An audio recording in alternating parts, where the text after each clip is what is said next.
Process आणि तुमच्यावरती असणार संडे हो या मंडे काम करता दिलीप लांडे।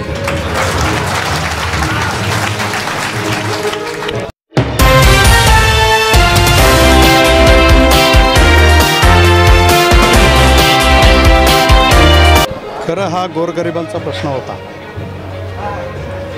आणि या मिठी नदी पात्रातील क्रांतीनगर असेल, संदेशनगर, जरीमरी, बामंडा आहे, त्या पात्रातील लोकांच्या पावसाळ्यामध्ये लोकांच्या घरावरून पाणी जात होतं। त्यांच्या मुलाबाळांच्या जीवाचा प्रश्न होता, जीवितहानी होण्याची शक्यता होती आणि म्हणून 2008 पासून हा जो प्रलंबित प्रश्न होता तो मी गेले 4 वर्ष सरकारसमोर ठेवत होतो।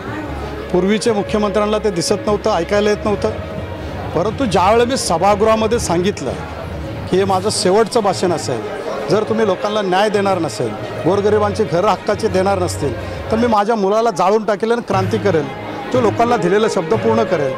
आणि म्हणून या भावना ज्यावेळेला एकनाथ शिंदे नगरविकास मंत्री असताना पाहिलं, त्यांनी मला खांद्यावरती हात ठेवून सांगितलं की दिलीप, तुझा प्रश्न सोडवायची जिम्मेदारी माझी। आणि म्हणून मुख्यमंत्री झाल्यानंतर त्या ठिकाणी 85 कोटी रुपये त्या इमारत दुरुस्तीसाठी दिले आणि गोरगरिबांच्या लोकांना घरं देण्याचं काम सुरळीत झालं।